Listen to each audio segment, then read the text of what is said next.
Prestigious event international competition Telugu states లో అంతగా పరిచయం లేని మోటార్ స్పోర్ట్స్ ఛాంపియన్షిప్ అదే ఫార్ములా ఈ కార్ రేస్ కేసు.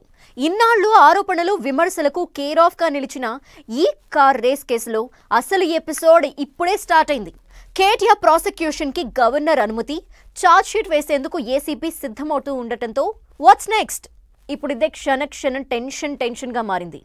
ఎప్పుడేం జరగబోతోందోనన్న ఉత్కంఠ రేపుతోంది. మరి కేటీఆర్ అరెస్ట్ ఖాయమా? కేటీఆర్ అరెస్ట్ అయితే బీఆర్ఎస్ గేమ్ ప్లాన్ ఎలా ఉండే ఛాన్స్ ఉంది?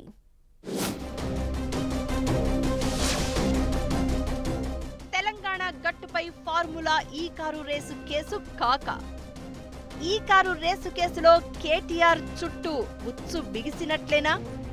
ఏ క్షణంలోనైనా కేటీఆర్ ను ఏసీబీ అరెస్ట్ చేయబోతోందా?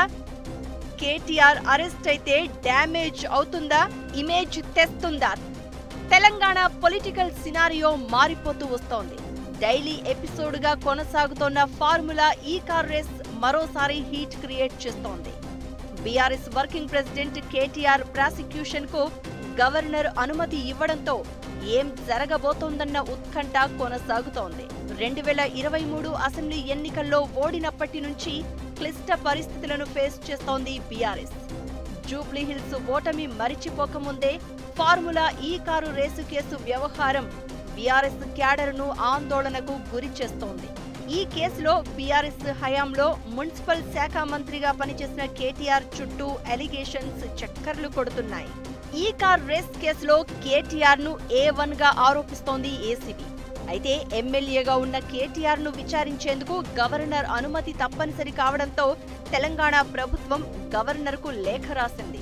న్యాయ సలహా తీసుకున్న తర్వాత ఈ కార్ రేస్ కేసులో కేటీఆర్ ను విచారించేందుకు ప్రభుత్వానికి గ్రీన్ సిగ్నల్ ఇచ్చారు గవర్నర్. వెనువెంటనే ప్రభుత్వ ప్రధాన కార్యదర్శి కేటీఆర్ విచారణకు సంబంధించి ఏసీబీకి ఆదేశాలు జారీ చేశారు. ఇప్పటికే కేటీఆర్ ను 2 సార్లు విచారించింది ఏసీబీ. విచారణలో భాగంగా మున్సిపల్ శాఖ మంత్రిగా ఉన్నప్పుడు వాడిన ఫోన్, ల్యాప్టాప్ ను ఇవ్వాలని ఏసీబీ నోటీసులు జారీ చేయగా వాటిని వాడడం లేదని కేటీఆర్ సమాధానమిచ్చారు.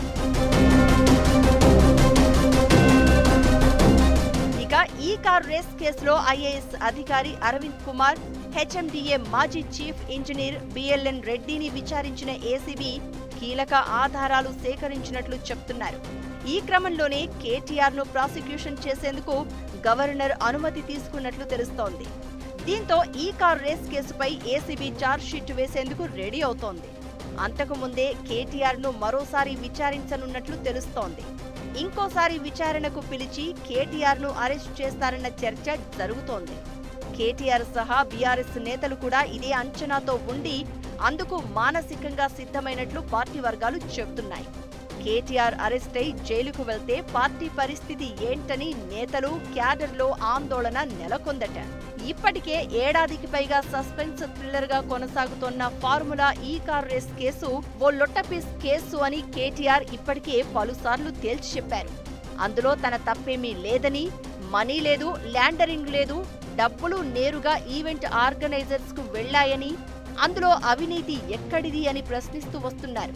పైగా ఏడాది నుంచి పబ్లిక్ లో చర్చనీయాంశంగా ఉంది ఫార్ములా ఈ కార్ రేస్ కేసు. దీంతో ఈ వ్యవహారంతో కేటీఆర్ అరెస్ట్ అయితే పార్టీకి డ్యామేజ్ చేస్తుందా, ఇమేజ్ వస్తుందా అనేది పార్టీలో చర్చకు దారితీస్తోంది.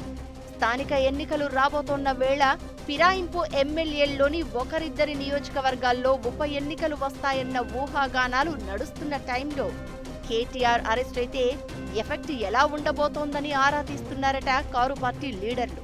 కేటీఆర్ అరెస్ట్ అయితే కక్ష సాధింపుగా భావించి ప్రజలు బీఆర్ఎస్ వెంట నడుస్తారా లేదా అన్న డౌట్ లో గులాబీ నేతలు ఉన్నారట. ఈ క్రమంలోనే కేటీఆర్ ను అరెస్ట్ చేస్తే గులాబీ బాస్ బయటకి వస్తారన్న టాక్ కూడా బయలుదేరింది. సేమ్ టైం పార్టీ నేతలను, కార్యకర్తలను హరీష్ రావు ముందుండి నడిపిస్తారని కూడా అంటున్నారు. ఈ కారు రేస్ కేసులో కేటీఆర్ అరెస్ట్ అయితే ఏం చెయ్యాలి అనే దానిపై మేధోమదనం చేస్తోందట బీఆర్ఎస్ అధినాయకత్వం. ఒకవేళ కేటీఆర్ జైలుకు వెళ్లాల్సి వస్తే త్వరగా బయటకు తీసుకొచ్చే ప్రయత్నాలు చేయడంతో పాటు క్యాడర్ లీడర్లలో నిరుత్సాహం ఏర్పడకుండా వ్యూహరచన చేస్తున్నారట. ఫార్ములా ఈ కార్ రేస్ కేసులో ఏం జరగబోతోందో, కేటీఆర్ అరెస్ట్ అయితే బీఆర్ఎస్ యాక్షన్ ప్లాన్ ఎలా ఉండబోతోందో వేచి చూడాలి మరి.